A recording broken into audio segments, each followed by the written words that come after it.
Renewal training only, it's just information, there will be no decisions made, so there will be no public comment, which I don't see any public, so we're doing well. With that, I would like to turn it over to Timothy. All right, well, thank you, Mr. Mayor. Members of the agency, members of the advisory council, thanks for joining us this evening. Tonight really is all about just bringing you up to speed, trying to answer your questions, make sure that you have a really good grasp of urban renewal. Elaine Howard is with us tonight. She's been doing this for a long time. She's probably consulted with probably 100 different communities and projects, specializing in urban renewal and economic development. So I think she's probably one of the brightest minds in Oregon on this subject. So excited to have her here tonight. I know we usually bring Elaine in every couple of years. We've got at least a couple of new advisory committee members since the last time she was here. I think we have at least one new agency member. So Would you like to go around the room? would it be okay to just do a quick round of I introductions? should have done that, I apologize. No, that's okay. Rod, would you like to start us off? I will. Since My you're the name is newbie? Rod Sands. I'm a former city budget member, and I also participated on an urban renewal study committee about 8 years ago. So it's still interesting to me, and I've come back to get a little more. I'm John O'Brien, the new city manager. You'll be happy to know I have no knowledge here whatsoever. Just Rock, Mayor. Corinne Dudo, Council. I'm Mary Ann Wiesner, Council. David Quaid, Council. Denise Wheeler, Council. Molly King, Council. Roxy Ogilvy, URAC. Josh Bachman, URAC. Elaine Carrillo, URAC. Matt Scarfo, URAC. And Timothy Bishop on staff. So again, thank you all for joining us.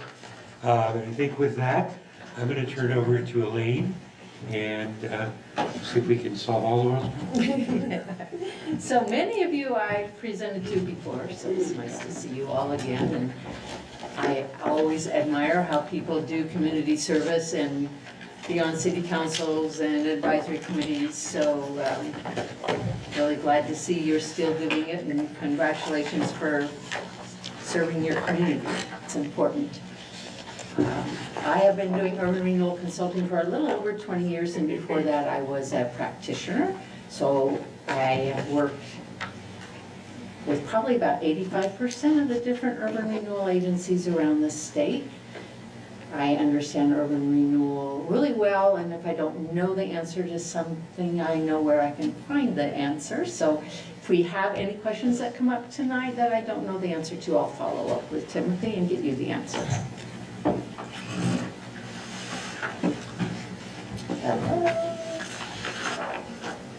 Okay, it started working a little bit. I just put this in because if you put this up on your website and then some other city looks at it and they decide they're going to use my presentation, I would rather they not use my presentation without asking me first. So that just protects me a little bit.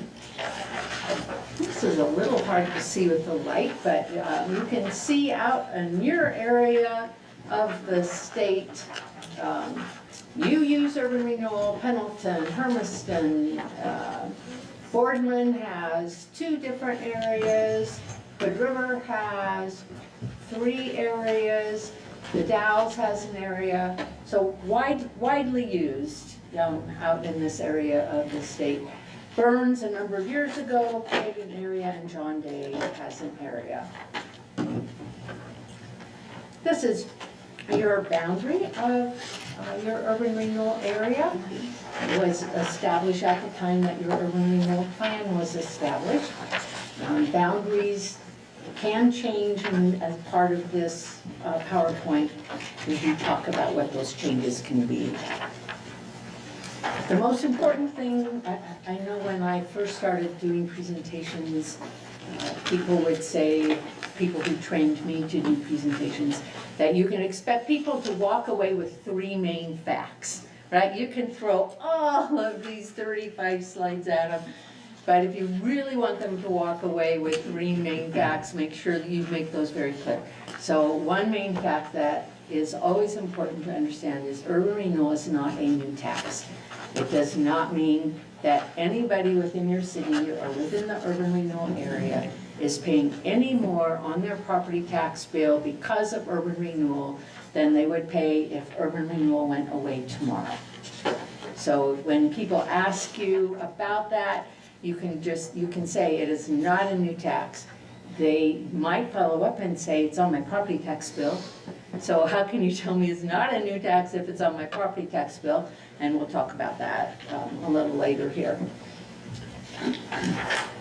The way urban renewal works is our property tax revenue every November, when we get our property tax bills and pay them, is distributed by the county treasurer to all of the regular taxing jurisdictions. Property taxes in Oregon really increase for only 2 reasons. We're allowed to do, the county assessor, a 3% increase every year. And that typically happens to your assessed value. It typically goes up by 3% every year. Your real market value may go up by more than that, but the amount you're taxed on is called your assessed value, and it may not go up by more than 3% unless you do a substantial rehabilitation or you add something. You add a 3rd floor, you add a garage, or you do new construction. Then the assessor is allowed to reassess your property totally, and you have a new assessed value, and your property taxes indeed will probably go up beyond that 3%. When an urban renewal area is formed in the city, the revenues, property tax revenues within that particular urban renewal area are treated a little differently. It's just for that urban renewal area, it's not for the city as a whole, so when we looked at that boundary, it's just for those properties within that area. Within that area, at the time your urban renewal district was formed, the assessor established which is what is called a frozen base assessed value for that area. All of the other taxing districts continue receiving that green property tax revenue from the value at the time the area was established, and the urban renewal agency gets any increases in those property taxes over the lifetime of the urban renewal area. Again, that's just for the urban renewal area, and that's just for the increases over the value of the property when it was put within the urban renewal area. This slide was developed by Tiberius Solutions. They work with me on a lot of our financial analysis, and it shows how urban renewal works over time. So at the inception of any urban renewal area, very little new property taxes come to the urban renewal agency because it's reliant on that 3% growth. As that 3% growth builds over years and any new construction happens or substantial rehabilitation, that money in the orange goes to the urban renewal area. You can see what this slide attempts to show is if you don't have urban renewal and you aren't able to invest in the area, that hatch mark area in the orange is just that 3% growth. So that's how much your area would grow on assessed value if you weren't able to invest other monies within the district. Typically, in an urban renewal area, you will get increased growth because you've been able to do projects within the area to make it more enhancing to developers to come in and develop, for new businesses to come in.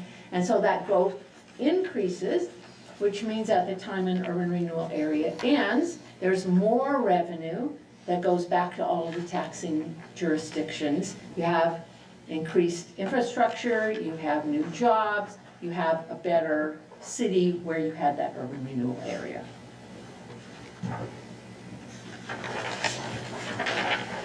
Urban renewal works a little differently for school levies. This just shows urban renewal impact for the general government property tax levy, so that's the county and the city, is a straight impact on the amount of money that they would get. Schools are funded through the state school fund. It is very different from that straight impact. Anything that is taken by urban renewal is taken from the state school fund. It's not taken from the city of LaGrange's money or the LaGrange School District money. It's taken from the state school fund. The legislature has the ability to backfill that state school fund with other funding sources to meet that per pupil amount that they establish every 2 years when they establish that funding for the schools, to make sure that that school funding is equal across the state and that it doesn't decrease. So urban renewal is said to have an indirect impact because it impacts that state school fund. And also historically, it does not mean that any funding has decreased. It gets backfilled by the state legislature. I can't say that will always happen because the legislature makes that decision every 2 years when they establish both the per pupil amounts, but historically that's what happens.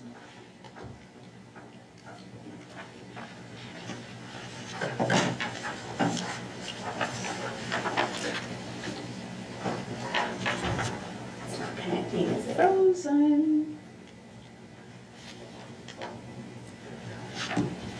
We talked about state limitations on urban renewal. Once you have an well, I'll go back to the first one. You may have up to 25% of your total assessed value of your city within an urban renewal area. And you may have up to 25% of the acreage of your city within an urban renewal area. At this point, you have 526 acres within urban renewal, which is about 19%. So you have capacity to add, under that restriction, you have capacity to add some acreage into the urban renewal area. There are 2 different restrictions on acreage. So once you have an urban renewal plan, the acreage of that area, that specific plan area, may only be increased by 20% of the original acreage. So you may have authority to add acreage under the 25% of the total city, but you may not have authority under the 20% limitation for the urban renewal area. So whenever you are looking at adding any acreage to an urban renewal area, you have to check both of those factors to make sure that you aren't adding more than is allowed. Any addition over 1% is a substantial amendment. So that 1% is really low. It was at the request of the special districts because they didn't want urban renewal.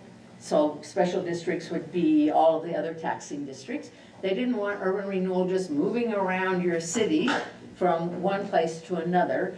They wanted an urban renewal area to open, do its work, and close, and get that property back on the property tax rolls.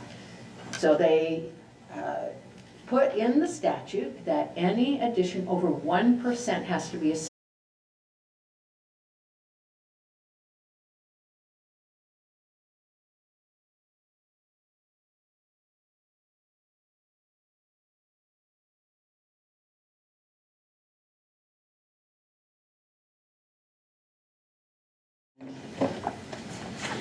the current conditions had even degraded more.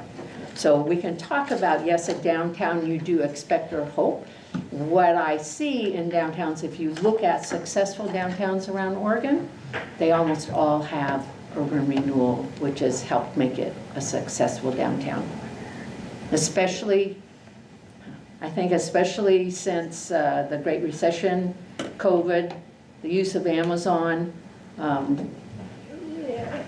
having a flourishing downtown with small stores is really difficult. Yeah. So a question or clarification. So I'm understanding baseline is like 4.3% growth. Is that what I heard? Something close But to that. then That can actually only appreciate 3% per year, is that correct? Unless there's new construction. Unless there's reinvestment. Right. If new construction comes into the district, then the assessed value rises at the 3% rate for existing properties and at the investment rate for the new stuff. Understood, I'm just wondering, is 4.3 really the number to compare against, or should it be 3%? Because 3% would be what could actually be collected, whereas you make these investments and, sorry, was the number 6.? 6.3, I think, 6.32 was what we. But you could- do you get could to argue- collect that. But then, Right, I'm saying the 4.3% growth, you would only get to collect 3, whereas with the investment, you'd collect. Well, the Except county except we assessor. can reassess it, right? The county So reassesses it I when we think do there's major a work. misunderstanding here. If it grew at 4.3%, that's the assessed value, and that means new growth happened. So you get all of that 4.3%. I see. So the Okay. 4.3 is the 3% increase on properties that are not being improved, Right, plus 1.3% above of that. new construction. Right. Got So it. that growth rate for the whole town, Mm-hmm. you know, includes residential, it includes everything. Yeah. What we saw was the investment rate in the urban renewal district was higher than it is for the rest of town. After the urban renewal district started subsidizing some of that development that, according to the business owners, the building owners, wasn't financially viable before. So, of course, Understood. yeah. And Best then- that you could say that's an underperforming district for the average. Say If that we're- If we're again? half, we're less than half of what the average growth, added growth would be Well, for urban renewal. he That's an says it's at underperforming 6 district. point, Well, Relative to the 4%. So the Okay. you're saying city as a whole grew 5% for 4.3. urban renewal districts. Right. And we saw 6.3% in our urban renewal You district. said So the we average outperformed. added amount would have been 5%. no, I'm sorry, not average Okay. added, so not up to 8%, 5% growth, Gotcha. 3% plus 2, yeah. So the 3% base plus 2 more correct. in most typical urban renewal districts. Well, that's So- an average. Right. And of course, That So was we're back- seeing it Right. double That- about And 2. when I say that's an average, I haven't gone through and calculated everyone and averaged it. Right. But when we look at them and when we do projections, we use that 5% because it's in the ballpark, right? Yeah. But I don't want to lead you to believe I've done that analysis for all of them and come up with 5%, I haven't. Yeah, I mean, I think we're always asking the question, what is the value of the urban renewal Right. district? Because this is, these are opportunity costs. Right, That money otherwise is usable by the special districts. right, And so they are losing out on investment opportunities within the special districts as a consequence of us selecting this area of the city and saying, we want to reinvest monies here. And so I think, this study was done to try to determine, was that a good use of those resources or not? And, while I agree that's probably the best way of measuring that, it's hard, again, because in a town like LeGrand, we have one area for commercial growth. right. And that Yeah. area for commercial growth just happens to encompass like the entirety of the urban. So it's hard to say, well, that growth was because of the reinvestment. Was it, or was it because we selected that area? And I don't know. I think, again, I think I'm always battling with that question of, is the value there? Have we invested wisely or not? And I think that's a great question. And I get asked that question a lot. And there are metric evaluations that you can look at, like assessed value. There are feel-good evaluations. Does your area feel safe? Does it, do the businesses thrive? Does it look like investments happening? Do you, I've driven through downtowns where I look over and make sure my door's locked and, you know, I don't feel good. You don't have that here, right? So it's not just an economic indicator, and I think you understand that. So it is an interesting question that is often asked, yeah. Yeah, I do think there would be some value, especially in a position like yours, if we had, you know, some hard data to go off of, because now you can also not just compare, you know, and see what's happening statewide, but it's an opportunity for a community like ours to say, well, how do we compare against Right. Pendleton and Hermiston, you know, like communities, because if that added growth is X and our added growth is Y. Right. But anyway, Right. that's useful to know. Right. Can I ask one more question? So on that graph that you put up, there was that line, termination of URA. When is that? Can you go You're back? getting to it. Can you go back one, Stacy? I'm trying. Sunset date, is that what you're asking about? That's forward. Go back. Yeah, go forward. I just try your clicker, you don't mind. Okay. Yeah, like, I mean, when What is am I that date? aiming Is at, that like on a Susan? per project basis There or we go. something else? Okay, say it again? So when is that, what, the termination of URA, Yes. when is that? An urban renewal area by statute terminates when you reach your maximum indebtedness, and we'll have a slide on that Okay. upcoming. It can terminate earlier than that, Mhm. depending on the will of the city. If you don't have outstanding debt, it can terminate earlier. Of course, if you have outstanding debt, you have to pay your debt before you can terminate an area. But the statutory termination timeframe is when you reach your maximum indebtedness. And we'll talk about So that in more rough in a minute. numbers, we started about year 2000 or 99. We've got an indebtedness now of something on the order of 13 or 14 million, and 21 million is the limit. Got it. So in rough terms, we're 2/3 of the way into the allowable investment based on what was thought to be appropriate in the beginning. It isn't necessary, you know, nobody had a crystal ball as to what that number ought to be, and it's a number that we should always come back and question, I think. And that number, as of now, is like locked in, it's not like adjusted for. It's locked in, yeah, it could be changed, right? It can be changed. Right. And it's on a slide. I think the Okay. Oh, okay. projected sunset date is 31/32. 31. That's And that's projected. if we continue kind of status quo. Right. Right. So I mean, that can expedite if we do a bigger project. But right now, I think we did the analysis last fall, and working with finance, we figured that we would be maximum indebtedness right around 2031. So we're in that 5 to 6 year sort of range, unless we do something to change that the rate of expenditures. Yeah. And you don't have any existing debt right now, correct? That's my understanding. You do, you do. I was gonna say. And when does that debt expire off the top of your head? 3 different bonds, and I don't remember off the top of my head. Okay. So your maximum indebtedness could all be used up by that point. Whenever that debt goes to, if you still have debt payments, you have to still be collecting tax increment revenues to pay off that debt. Right. This is from the statute, so this particular list of projects is not in your plan. This is what's allowed in the statute for project activities. Every single plan in the state is a little different about what that agency decided they wanted to do at that time.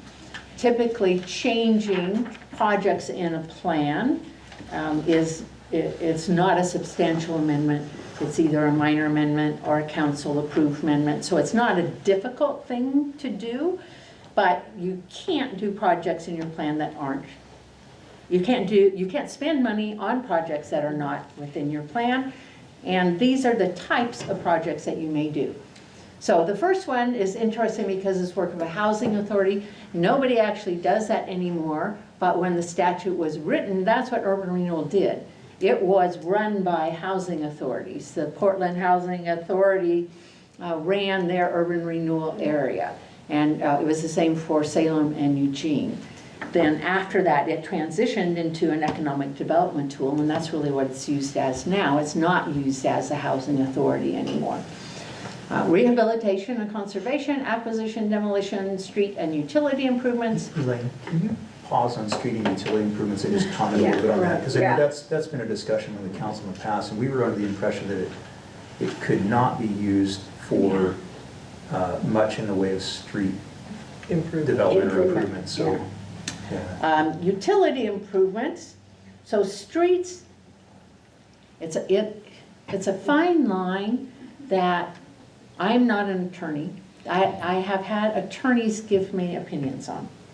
So for streets, typically, and I think it says this in the best practices manual, it's not repair of streets that's authorized, but a reconstruction of the street would be authorized. So potholes or slurry seal would be repair. Taking the street down, redoing the street, putting in curb, sidewalk, all of that, that is an acceptable expenditure. Okay, that's a fine line. The statute doesn't say explicitly. Attorneys have interpreted that. I do have agencies who've said, we don't agree with that, and we're going to use it for repair. I've only had 2 do that, and it. What trouble came from it when they did? Yeah. Pardon me? What trouble came from it when they did? Nothing yet? Yeah. Yeah. I think I could help answer that. Do property taxes go up if you use it for that? How? No. No. No, they do not. No. So that 2% growth is now 0% growth, and that little chart there goes back to our 3%. Yeah, it's counter to what our purpose is. Correct. Trying to do. Right. And Well, I'll stop there. So I realize this is a theology conversation, but me personally, in my thought process, I think there's 2 different ways for us to look at value. There's of course the value that we're looking at increasing the value of the property, but there's also the value of trying to attract more people to our community. And so if we're caught up in the 3% or 6% or 10%, then I think we're looking at this wrong. What we should be looking at is how are we going to get more people to want to come to us? Because at the end of the day, what we're collecting for taxes right now, I apologize, you guys know all this, but from my perspective, if we don't want to increase the taxes on the people that we have, which is a very real possibility to ask for that in the future, if we don't want to do that, then what we need to start doing is getting more people contributing to the pot that we currently need. And we're not going to do that by not getting more people here paying taxes. We've got to get more people paying if we don't want to increase taxes. Yeah. So that, his comment is specifically why I talked to.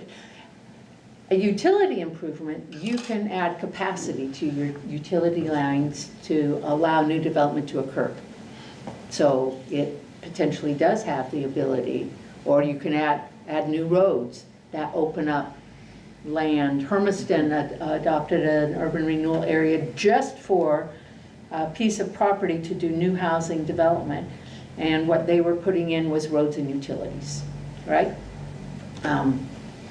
But if you're patching potholes, you're not doing any of that. So that's my opinion. But again, this is kind of a legal issue. And one of those cities that did use it for repair, I met with them on a project last year, and they told me they wish they had not. So it's a political decision that happened. Did they say why they wish they didn't? Because they want to use their money for repairing their downtown buildings and doing upper floor remodels, and they don't have any ability to do anything because they're paying debt service on street repairs. Okay. Yeah. I don't think we have that problem. Yeah. So, repair and rehab of buildings. relocation. Relocation happens if somebody's doing a project using urban renewal funds and a business gets kicked out or has to leave. If they're using urban renewal funds, then they do qualify. Same with acquisition. If the urban renewal agency buys it, somebody has to relocate, they do qualify for relocation. Disposition, neighborhood development programs, that's old terminology from the 1970s, doesn't really exist anymore. Making of grants and loans. So I know that there have been talks about that, so we may as well talk about that a little bit now. Making of grants and loans. Again, I work with many agencies across the state. Almost all of them have a program for grants, grants and loans, and it depends on the locality, how they structure that program. Pros and cons. If you do a loan, you get money back in that you can reuse in the future.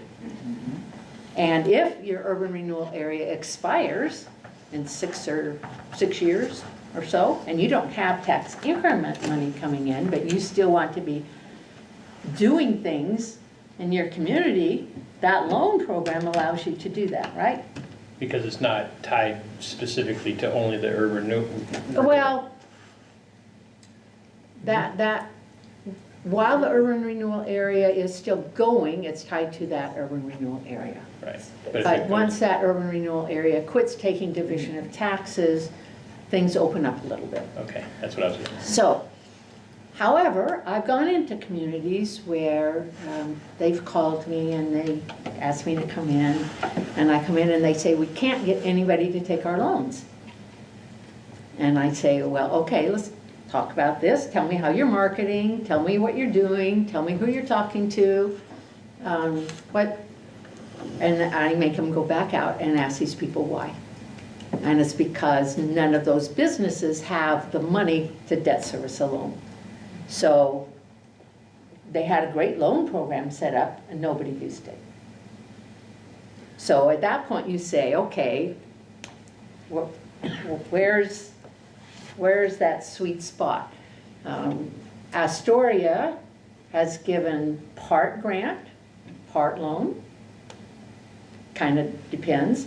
Other cities do, okay, we'll do a loan for X amount of years. If you're still there after 5 years or 8 years, what's remaining gets turned into a grant, because what we really were looking for is somebody who's here long term. And if you're going to stay here, we're going to reward that. So that decision on grants or loans has lots of variables to think about. If you do a loan, you have to find somebody who's willing to monitor that loan, make sure the money's coming in. Some of those cities just hire a bank to do that so that they don't have to set up that kind of system internally, but then they need, to pay the bank for doing that. So it really, those grants or loans depends on your own community. Can you still get money out the door? Can you still help businesses? Can you still make rehab go? And where is that sweet spot where maybe you can get some program income in, which to me is always good, especially if you're looking at sunsetting, to figure out where you can get I've talked to agencies about acquire a building, sell the building, that's now program income. You have different restrictions on that, and you have an income source, right? And you're able to control what goes into that building. I've been working with Gresham.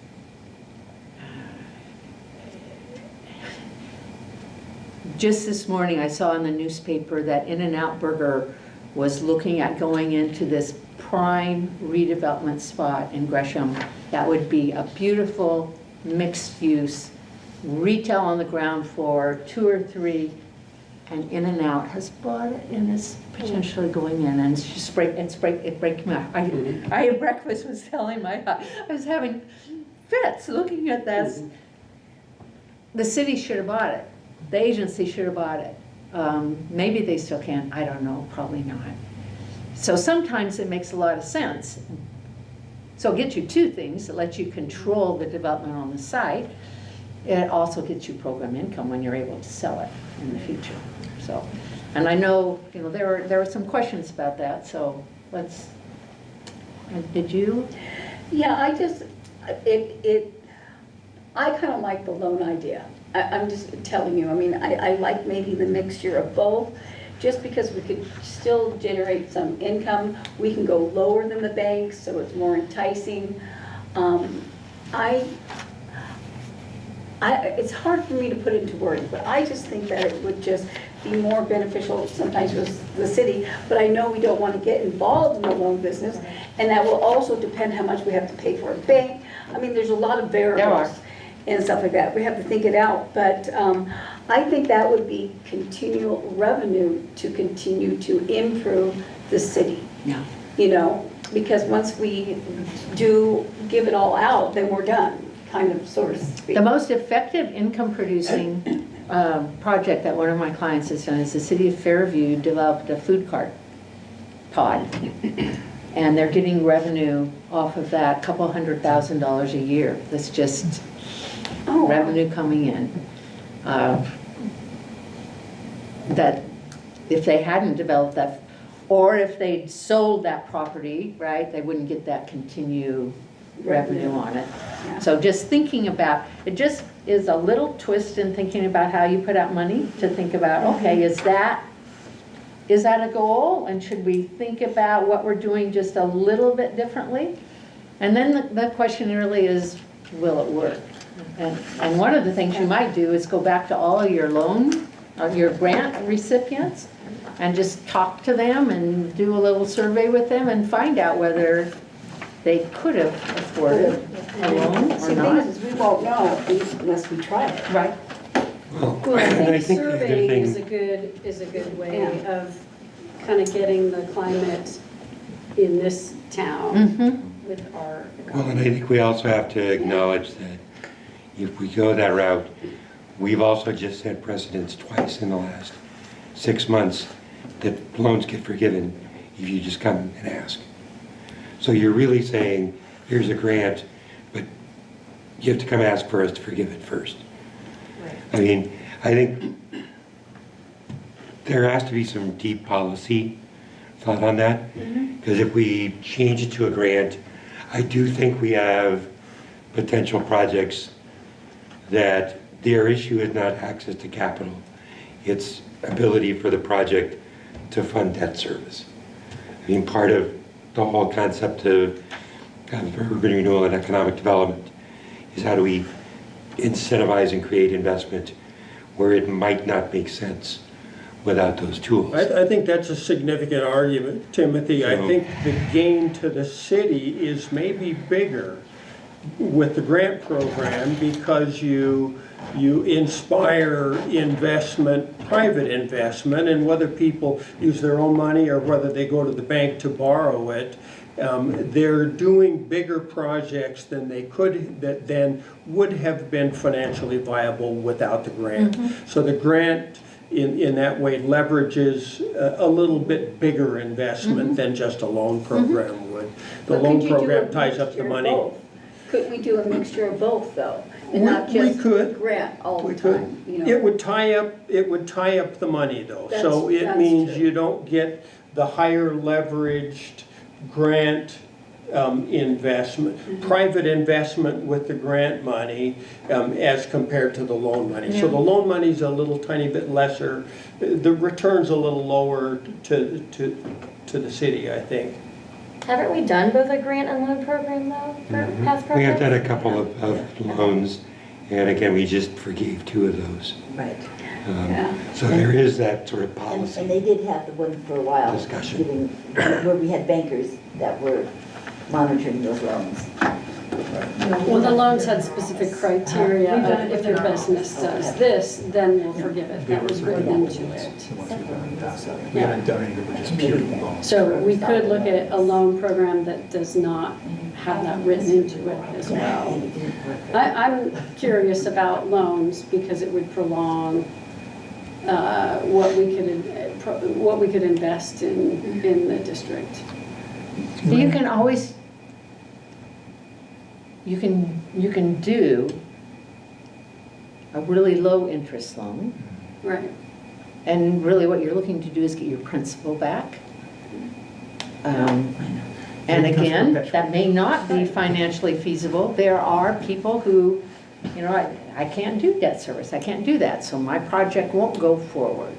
And so it's a balancing act. You turn over a nice amount of loans every year and help businesses. You know, if people ask me, where's a successful, I shouldn't say loan, grants, where's a successful program where they're helping small businesses, I cite LeGrand. You're helping small businesses. Can you still do that successfully? I don't know the answer. I mean, you can even consider a zero interest loan. You're out what it costs you to administer the loan, but the alternative is that you're just giving the money away. So you're out the money, even at a zero interest. If you return, if you return 80% of that, 50% of that, that's money that you didn't otherwise have. Elaine, can you comment though, just so I can understand this a little bit better? Clearly a loan counts against the maximum indebtedness. Yes. But when that money comes back, now, what does that money entail? Is that just extra? It's just extra. It's to the side. Is it under the same restrictions that other urban renewal funds are? It comes back. Mostly. And that loan is returned? Mostly. Okay. There are, Still has to be in used the within best, district? right now, it has to be in the district, although there is a phrase in the statute that says you can look at or analyze an urban renewal area that might be out of the district, but you could use those funds to look at that feasibility. So that's program income that could be used. When an area closes down, Lincoln City did this a year and a half ago. They closed the area down, they sold all of their properties, and then that money just went into an urban renewal agency fund that they could use anywhere. Yeah, Right, that's so- been my dream, Right. is that we have a perpetual program and one that actually grows itself over time to keep pace with inflation and even beyond that. And that's what urban renewal does not provide. It doesn't. It has an end. Urban renewal always has a hard end. But a program like that allows the city then, using urban renewal dollars, to create over time a growing fund that when urban renewal does sunset, can then be used in perpetuity to fund economic activities within the city. And once the urban renewal sunsets, that money is no longer restricted the way that urban renewal is. General fund dollars, or set aside in a URAC fund, or whatever you want to call it, are not, you don't have any of this. That's correct. It's open book. We can use it to invest however, wherever, whatever we might, at anywhere within the city boundaries. It could get co-opted to the general fund, which you hope doesn't happen. It could, that's a risk, that's a risk. But it does have opportunities that, you know, to last, that's generational economic improvements in the city. So it's a pros and cons analysis, right? And to see if your success in helping small, you know, what are your priorities? If your priorities are still helping these small businesses flourish, can you still do that if you change the makeup of the program? You know, I don't know the answer to that. But we can still do that with small businesses, even with that extra once it Somerset's or, you know, ends. If we had that extra money, we could still help small business because we could use it any way we would like. I think an inquiry would be helpful and surveying past recipients and even maybe potential future recipients to see what they would respond to, what they could handle. Yeah, because we just don't know unless we ask. I think we do need to ask. Elaine, do you have, of urban renewal districts across the state, what percentage utilize the loan program versus a grant? I don't have all that information. Is that something you could easily? No. There is a statewide organization of which Timothy is a member, and they do have, I don't know what it's called now, like a listserv that you can send out queries to other organizations. So, you know, he could go into that system and ask and have people respond.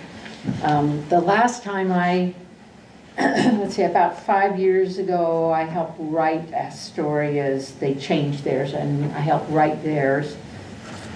Might be more 7 years ago, or 5 to 7. And so we did do that at that point, and got all of that information and compiled it in a chart, and but I don't have anything current. Okay, yeah, I was just curious. Thank you. Yeah.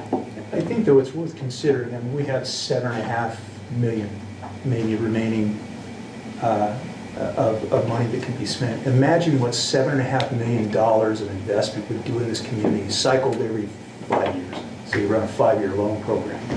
That's unbelievable. But you have to compare that to, if you look at the leveraged value increase that comes from the grant programs, it might not fare as well.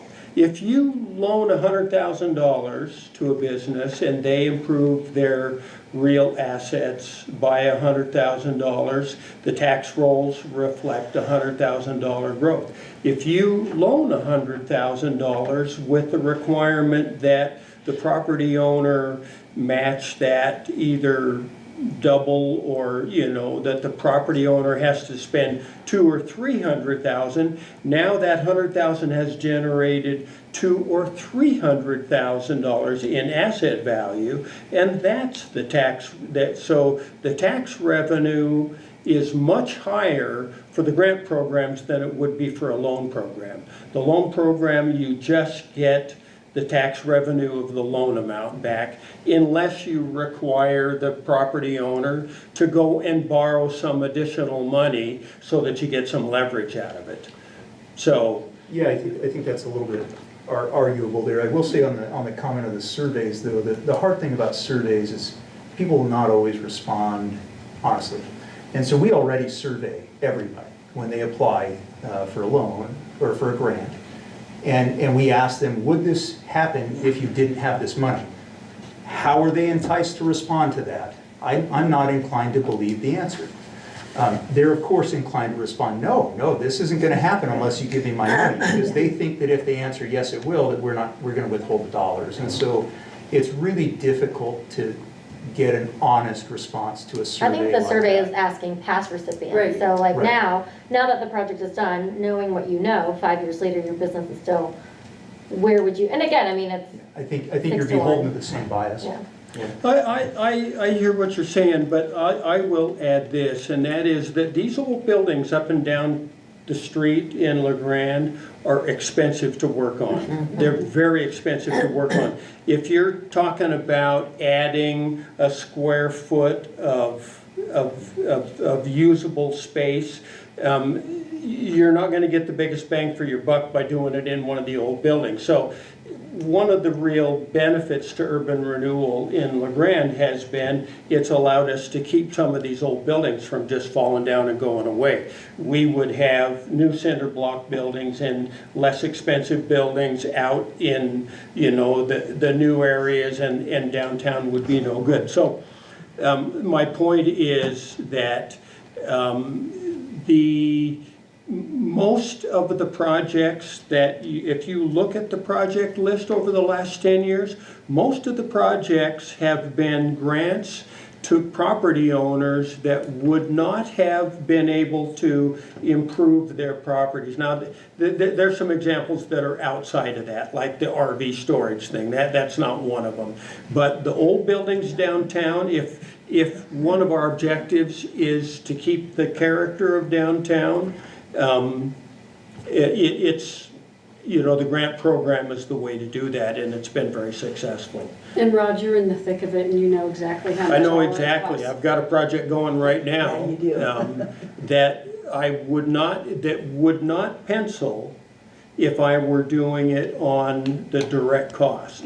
So the grant amount from Urban Renewal has made that project viable. I simply wouldn't have done it if I couldn't have gotten Urban Renewal money. So an old building downtown would have continued to fall into disrepair, and there's a few more buildings downtown that still need that. Once the downtown corridor, the old buildings have kind of been fixed, then we do have kind of a different situation. Then we have to ask, what's the best thing to do? What's the next best thing? Now we've saved the old buildings, we've kind of kept the quality of downtown, and that's something that we say we want. What's the next best thing to make LeGrand a good place to live? I don't know if inviting more people to live here is necessarily the best thing. Maybe it's just making it a better place to live. So but the downtown, saving those old buildings was a big part of what got this program And maybe going. there's a different program for historic buildings or buildings in the downtown. And that's treated a little differently because that building is a resource in itself. And it is valuable to the community just in itself. Yeah, I don't mean just to disparage that RV storage place. Adding economic activity in the urban renewal district has its value. It's just that it doesn't all have the same value, and it doesn't play out in the same way. Elaine, I know one of the criticisms that the city has received is that when our urban renewal district was conceived, there were specific projects that were discussed and sort of delineated as part of that conversation. My understanding is that I don't know if actually any of those were done. For various reasons, those fell apart. The district remained. The money was spent in other things. I don't think it was ever codified, but it was discussed, and they had, because that dollar amount was created based upon the projected cost of the delineated projects. Again, my understanding is that, they went back and it never actually got penciled in, but that's how it was sold to the county and the other tax districts, is that these are the things we're going to do. So I don't know if you can comment as to how that works in an urban renewal district. I think we're safe. Again, it was never, as I understand, written into the project, but it was part of the minutes of discussions that were had with the taxable districts and how it was pitched to them. Yeah, I can't remember either. I do know that the streetscape was definitely one that was pitched. Right. Okay, Yeah. so is that the one? But there were a lot of others There in were that other list. things, that yes. were done. Well, of course, the Business and Technology Park was also Yeah, a right. very big one. Yeah, the technology park, the streetscape down to at least Greenwood, Right. or Right. Island Avenue. But those two things were pitched to the public, and that's what they're still asking Right. about it all the Right. time. Okay.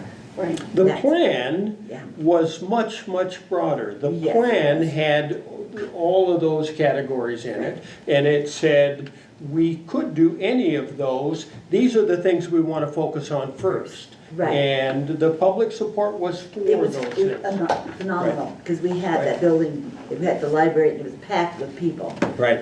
I remember having all these little sections, and I remember reading one of the sections, and those people said, are you gonna come down toward, all the way down, like to Weimar? Right. Well, that's what our hope was, yeah.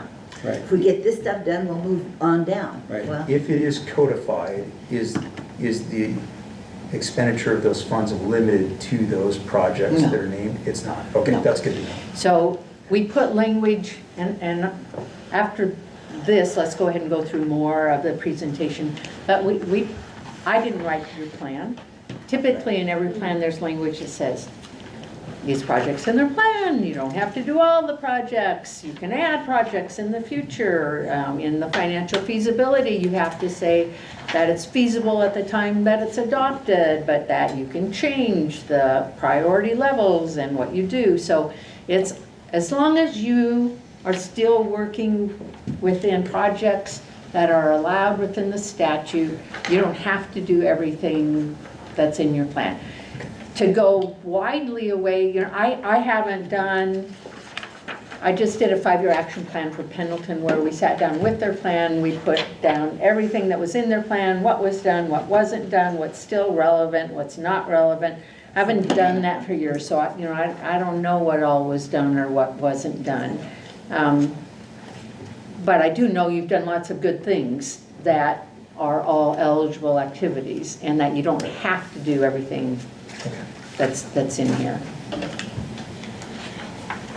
So in 2018, we saw for a $2.7 million total public investment in major projects.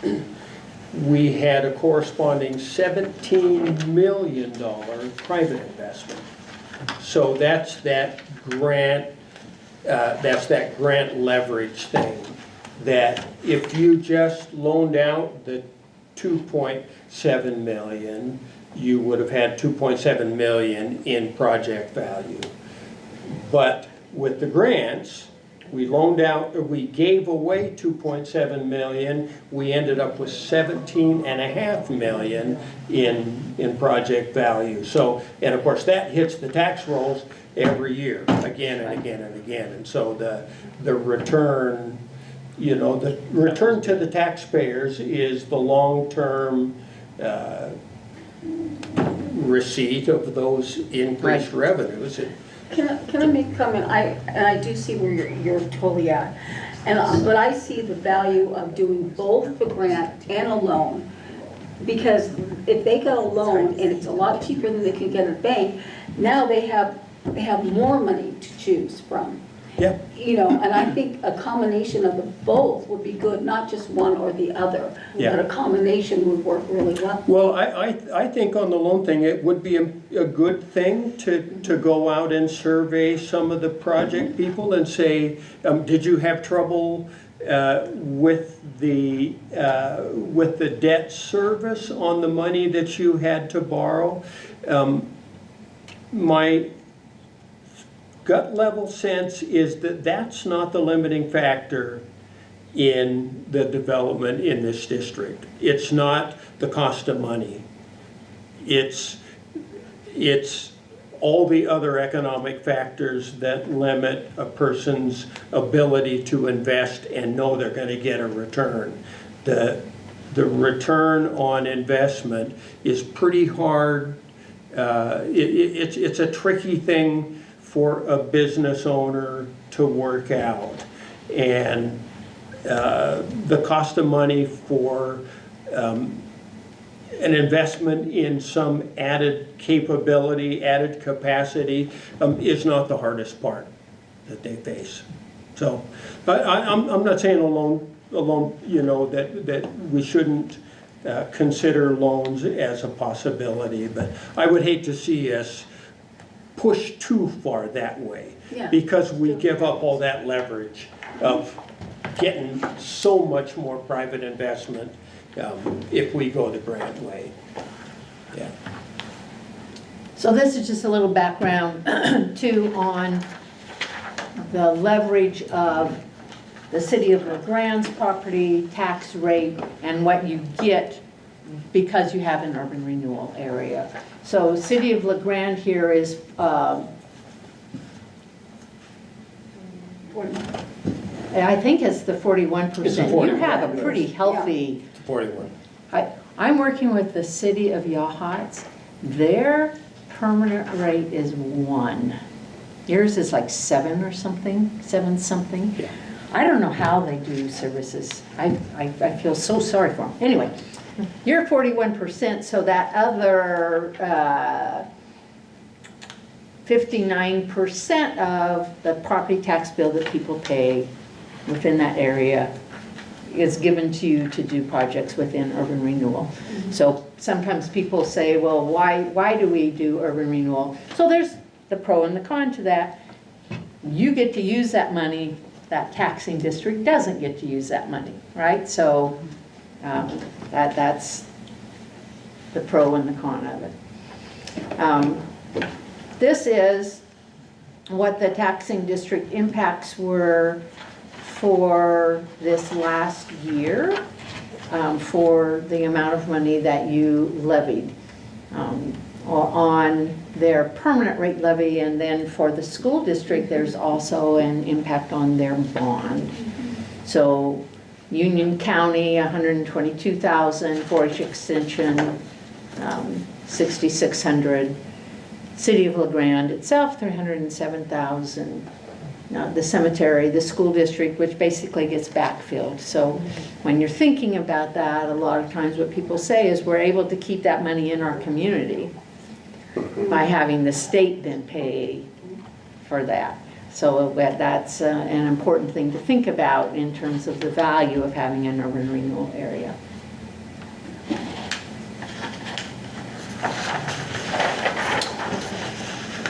I don't know how much time we need to spend on this, and I'll just spend a short amount, and then if you have other questions, we can spend more.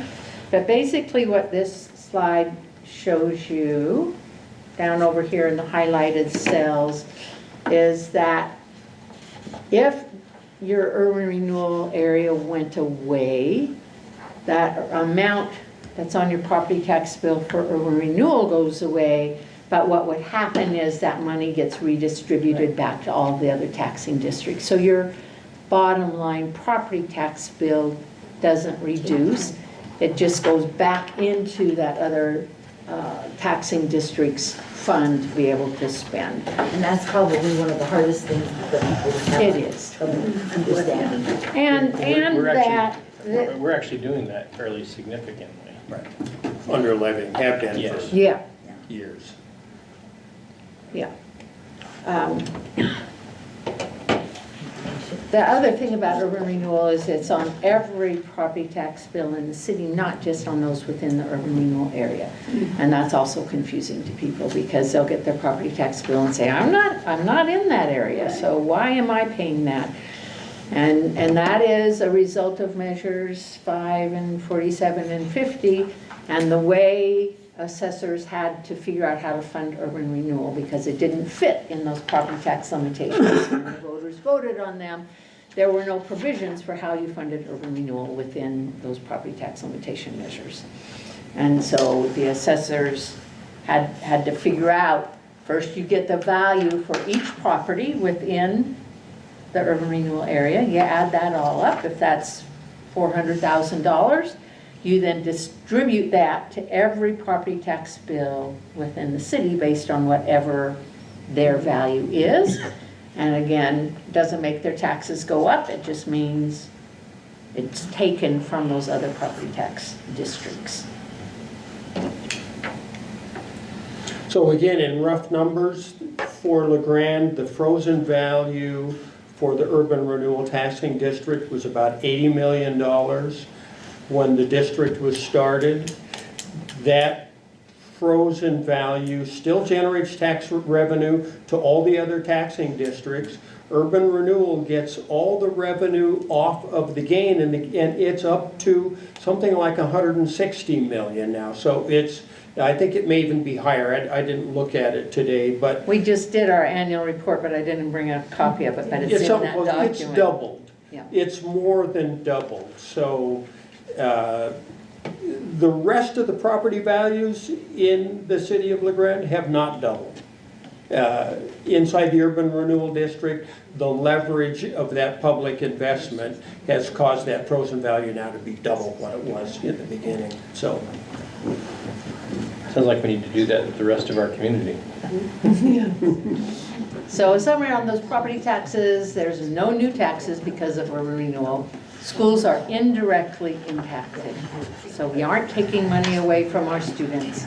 and we don't limit the school district's ability to pass a bond measure. Right. The bond measures are not subject to the $5 and $10 limitations that otherwise restrict. Right. So on the Added previous taxes. slide, can you show the previous slide again? Yep.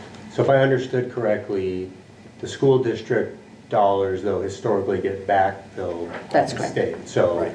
it says 463 there, but historically it would be 477. Right. And so like a third of that 46 is actually coming back historically. That's correct. Okay. Right, from Salem. Here's your, so this has a frozen base at 138,000, and that is because of the way you guys are under levying. So that isn't the frozen base at the time Because it established. started out at 80, but Yeah, the under and so right. when the assessor does forms each year called a SAL, 4E form. And this information comes from that. For districts that don't under levy, that frozen base number is the number of the value of the area at the time it was adopted. You guys have historically under levied for a number of years, and the way the assessor processes an under levy is increasing that frozen base so that the taxes off of that go to all the other property taxing districts. So the gain above that new Right. number Right. is the gain that that district gives away, and it's a That's smaller number. That's correct. Because we've under levied. So how does these were two questions that were asked of me. How does an under levy impact your maximum indebtedness? If you levied the full amount until you incur that as debt, it doesn't go against your maximum indebtedness. So what goes against your maximum indebtedness is what you either incur as a bond or some kind of a loan, or sometimes direct expenditures.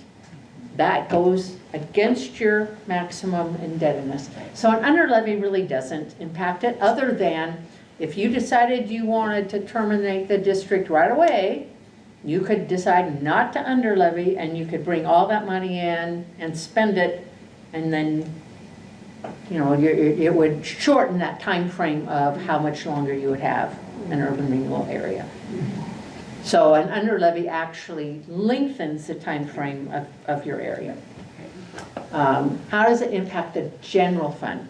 When you under levy, a percentage of those funds, whatever percentage the general fund is in that pie, that 41%, 41% of whatever you under levy goes to the general fund, goes to the city. So not every dollar, a portion of those dollars.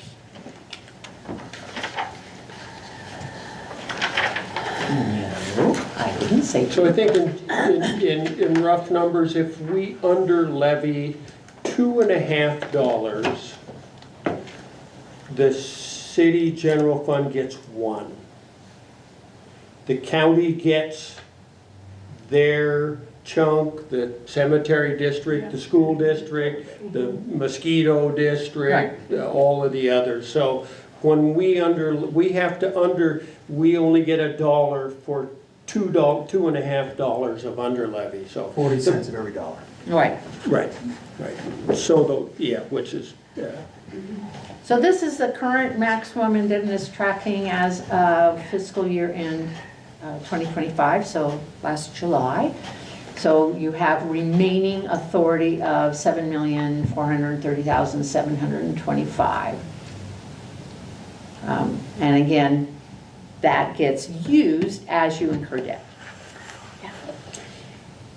Can you talk a little bit about the way that expenditures are made in terms of the difference between just taking urban renewal money and keeping it in a bank account and using it versus the way it's actually done, where the use of the money gets paid out of a borrowed fund and the urban renewal money pays that back? It's a twist that's not It's a twist that's easy unique to to urban see. renewal. Yeah. And that is, you're supposed to only spend your funds through a debt instrument. So a loan or a bond. There are agencies across the state who are not doing that. It makes if you don't do that, it makes tracking your maximum indebtedness incredibly difficult. And technically, it's not legally the right way to do it. You guys are doing it the right way. You incur debt, that goes against your maximum indebtedness. As that money runs out, you incur new debt. That goes against your maximum indebtedness. It's easy to track because you know what you incurred, what's been spent. Tracking maximum indebtedness for agencies across the state is a nightmare. Right. And as a consultant who works with them, it's a nightmare. You guys are doing it the right way, so. And then to confirm, what was used last fiscal year, that was the projects that were awarded and other associated Correct. expenses? Yeah, we spend roughly $500,000 a year, and that's been pretty consistent when we award out all the call for projects, dollars, things like that. We have a lot in reserve that could be spent, but that's kind of been our recent expenditures for the last 4 or 6 years, something like that, basically. So that projection on the tires is based upon the notion that we, if we keep the status quo and spend about $500,000 a year, that's where that retirement date projection is. And when we you ha- typically have some items in there that don't get expended. We have, for instance,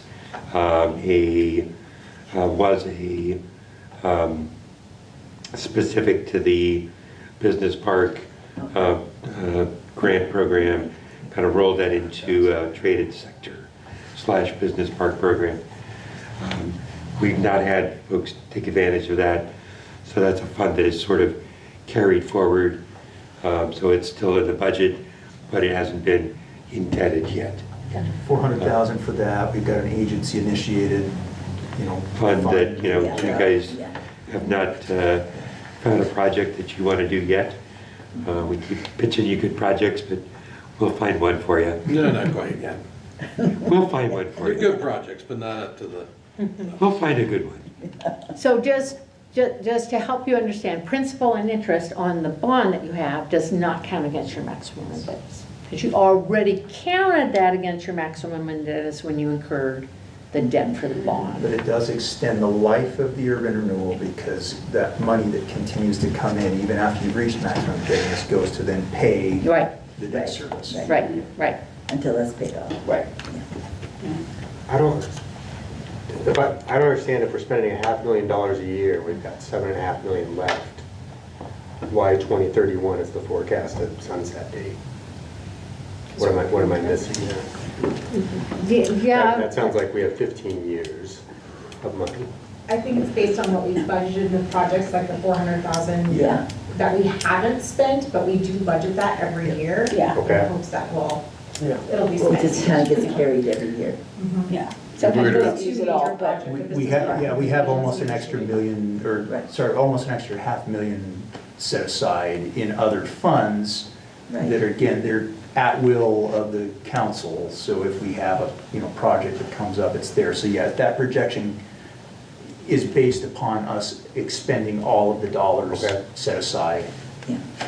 And also administration gets counted against maximum Yeah, indebtedness. that's So in there too, yeah. the grants that you've been getting get counted against it, but also that administration line item comes out of that. Okay. So that's on top of that. Other questions on this?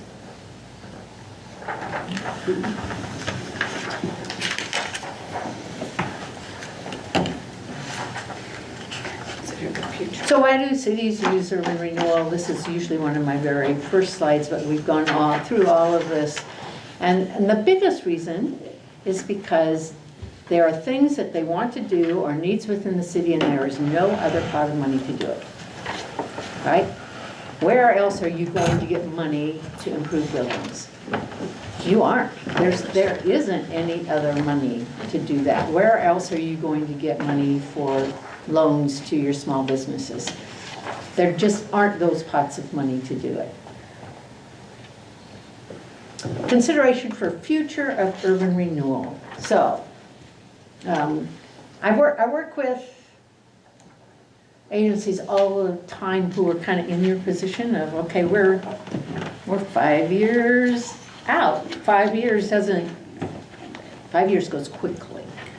And you need to start thinking about, if this one ends in 5 years, what are we wanting to do? So what are the projects that you really want done within this area, whether they're in the plan, or maybe not in the plan, maybe they're in a city capital improvement plan, but you're looking at your city saying, you know, we have $7 million left. What do we want to make sure happens in this area?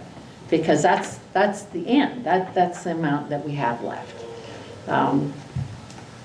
So looking at what could be done now, what could be moved forward. Maybe it's something that you're saving for, but you could do it earlier because you have urban renewal funding. And then thinking long-term, if this district closes in 5 years, do we want to set up a new district? Setting up a new district takes time. It takes study, identifying a boundary, identifying what you want to do there. You don't need to start that now, but you need to start that in a couple years to be able to have one, because remember on that graph, it showed when you start a new district, the amount of money you get in the beginning is only that 3% a year. So it takes time for a new district to start having enough money to do anything. How do you sunset or close a district? Oh, sorry, I noted, you know, you have all these cities that have multiple urban renewal districts. Are there rules against overlap? I assume there would be. Yeah, Okay. can't overlap. Okay. What I've had cities do is move an area from one to another. Oh, interesting. Because this area, well, in Wilsonville, we did that. This area was very successful, had a lot of money. We had a project, a transportation project that needed to be done. So we moved that project from one area to the other area. Or we wait till this area, we form an area here, wait till this area sunsets, go over and grab whatever still needed to be done in that area that hadn't yet expired, bring that back in so that you can still, maybe there's a block that you know needs to be done and you can't get it done in the time frame of the existing area or don't have enough money, so you put it in the new area. You would lose the dollars associated with that area if it was moved, though, correct? Out of the Say that current again? fund? I would imagine you would lose the money out of the current fund when it Yeah. was transferred to the Yeah. district, okay? Yeah, Okay. because You start at zero at the present base. When you look at the projects that were first done in this in LeGrand's urban renewal district, they were projects where the city could go borrow from the state or get a municipal bond from the state, where all the revenue to the district only had to pay the interest on that money. They didn't, you know, there weren't grant programs. It took 10 years before the revenue to the district was high enough that it would support grant programs. So those early programs, the streetscape, you know, the Big H, and the investment in the public areas was done with borrowed money, where the cash flow requirement was very low because only the interest had to be paid. So we're in a different situation now. We've got more cash, you know, to decide what to do with every year. Then we have projects coming in. We've been under levying. We partly under levied because the other taxing districts were crying, including our own general fund. We're saying we need to turn some of that money back. But we also under levied because the number of quality projects is kind of limited. And Timothy, you have seen maybe the profile certainly better than I have, but I know in the past 10 years there haven't been floods of really good quality projects every year that would justify us spending all the money that we have. So that's one of the challenges, is how to put the program focus in the areas where there are good viable projects that make LeGrand a better place to live and meet our objectives as a community. I think it does invite that discussion again, though, you know, around the concept of loans and creating some perpetual fund that could be then used moving forward, because we are in a position to do that now, whereas that money is spent, that we have less money available to take on. So that's just a decision we'll have to make. You know, whether we try to do that, roll that back into a general fund sort of economic development, you know, purse or not. So number 3, how do you sunset or close a district? First of all, you have to pay off all your debt. So can't close down a district until your debt's paid. Once your debt's paid, all you have to do is send your city council would adopt a resolution and the agency would adopt one first. The city council would adopt it to direct the assessor to quit doing division of taxes for that area. Once you close a district, it's done. You don't get to go back and say, hey, we really want to do more. So under levying is a great way if you're still trying to figure out what you're doing and how you spend the money. But it's actually pretty easy to close a district. It's not paperwork-wise a hard thing. I do try to get agencies to do a summary report of what they've done so that in the future, when they're trying to do something new, they can say, this is what we did before, this is why it was successful, this is the amount of return, the leverage on money, just to help document your successes. What happens to the city general fund when a district closes? It gets 41% of that assessed value that's put back on the property tax roll. So instead of getting 100% to use to allocate, you get 41%, but you get it for your general fund. And then the question, Timothy told me that you guys are looking at the city and overall economic development strategy. And most times when people look at their overall economic development strategy, they consider whether urban renewal is a part of that overall economic development strategy because it is one of the few funding sources for an economic development strategy. So as you're doing those discussions, you should always keep that question of your existing district but potential new district as part of that strategy, and is that reasonable for the city to continue doing that or not? Well, and John and I have been having this discussion at length as we get ready for the upcoming budgetary sessions. One of the challenges is we have an urban renewal district that we formed in '99. We have a city economic development plan that we did in 2010. So one is 15 years old, one is 25 years old. There's been a lot that's changed in those years.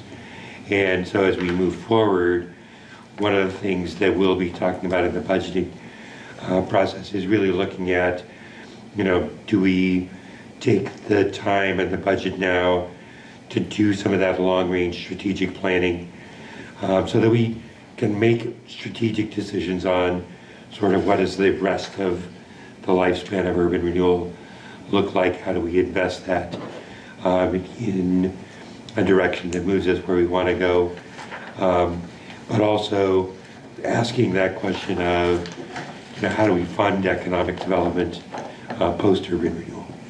What are those options? What do those priorities want to be? So we'll have a lengthier conversation about that as part of the upcoming budget sessions. I think you're right, Timothy. I think a new plan, it's kind of time for a new plan.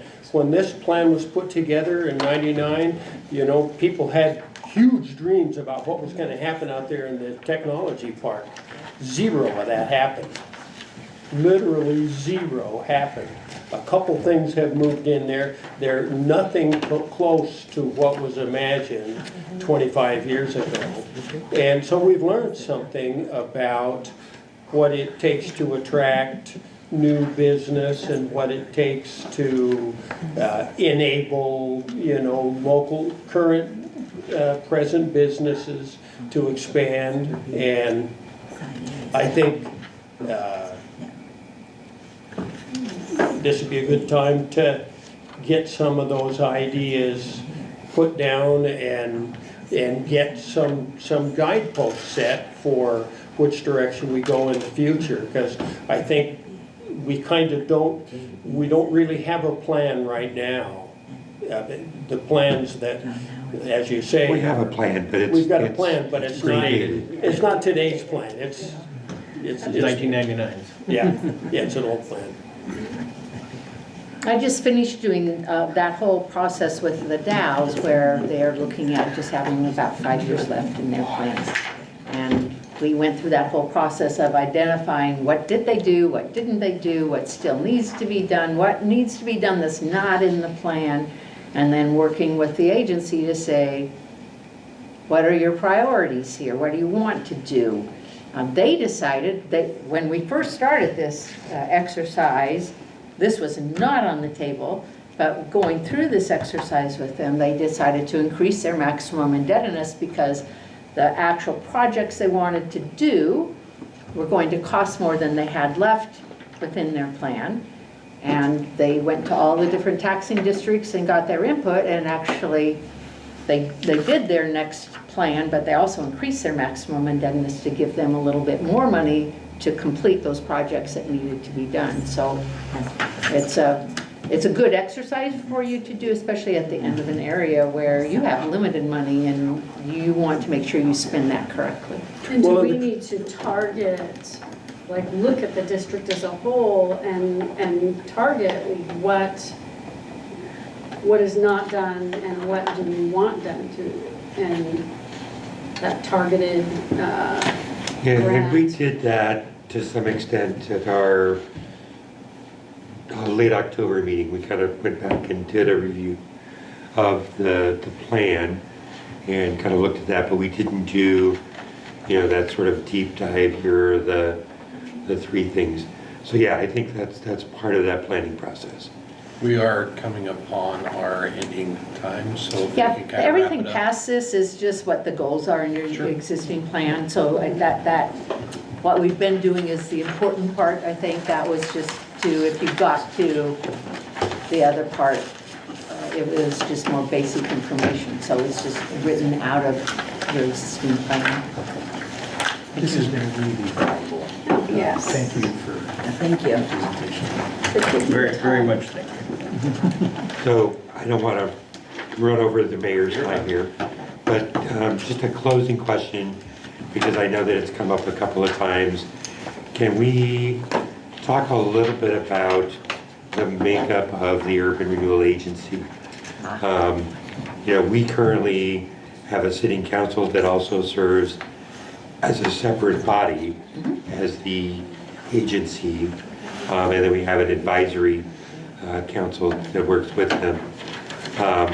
Some communities have a separate agency that is completely separate. Can you talk a little bit, pros and cons, what's kind of most common or best practice there? Yep.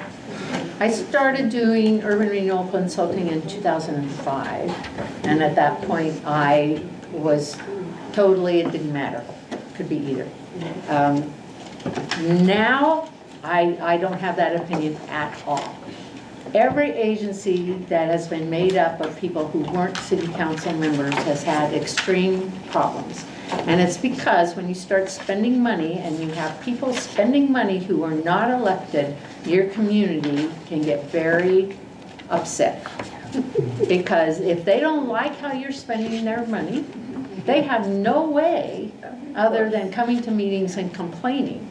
If they don't like how you're spending money now, they can vote you off the city council. And so I've gone full circle on that, because when I started doing this, I thought, nah, it doesn't really matter. It does matter, especially in small communities. It matters because you can be in the Safeway and somebody can come up to you and talk to you and say, hey, so-and-so got a loan, and you can answer them. They can know the answer, and if it's somebody who's not elected, to me, it doesn't work. So that's my opinion. I can tell you the cities that don't have the city council as an agency. And there are some little variations, like in the Dows, the Dows is scary. It's every taxing district is represented on the agency. And that's why we've gone back and forth with the Dows every 2 years. We're gonna close it and shut it down. I have to come in and kind of talk them down and let them know the value of it. So yeah, I would never go there. Sandy has the fire chief on because the fire district's losing a lot of money and they were very vocal, and that's worked really well for them. Wood Village has a business owner and a planning commission member on the agency. All of those, except for the Dows, all of those still have the whole city council. And then some adjunct people who come in and represent their interests. And that works, that seems to work fine. But having it be other than the city council, in my experience, does not work. But that's valuable to know because you see it. I see it. I have cities calling me going, how do we change this? How do we change this? We have people in our community that are trying to claim that it's illegal for us to be doing it the way we do. No. The statute allows the city council to designate the urban renewal agency. And I'd say 90% of them in Oregon is the city council. That's good to know that. And I wouldn't recommend changing. Well, when the question of under levying came 10 years ago the first time, it wouldn't have happened, I don't think, if city council weren't the urban renewal agency. They, that balance of what's better for town had to come from the people who owned the whole thing, who had the burden of that decision across the board. I would be surprised if you see much under levying if you have separate governing boards. What incentive is there to do that? None. None. Especially if you have, like, you have a dog in the fight if you're on both. Yeah. You know? Right. Right.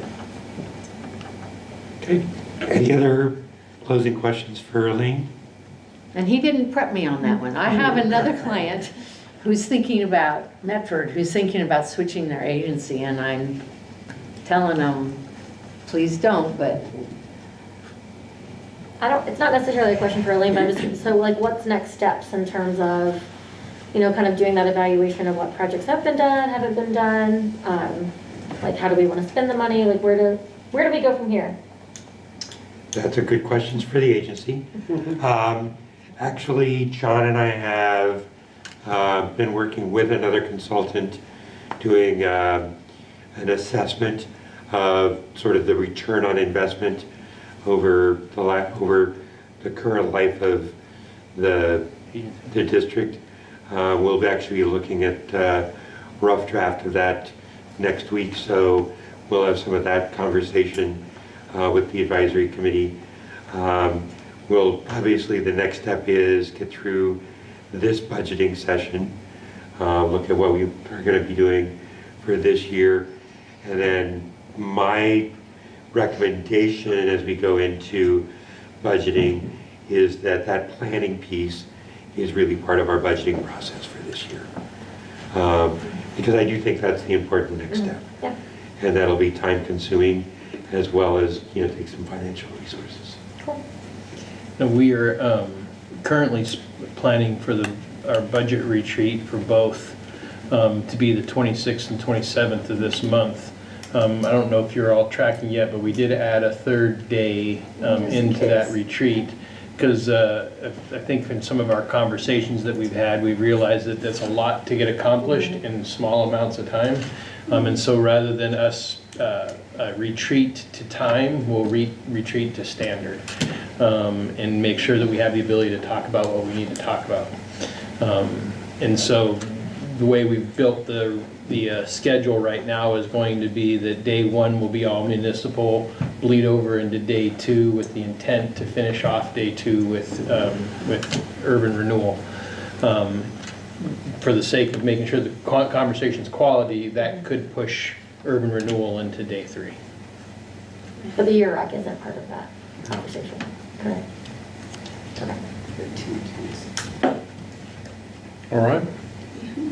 Well, if there is no more questions, I will adjourn our meeting. Thank you, everybody, for coming.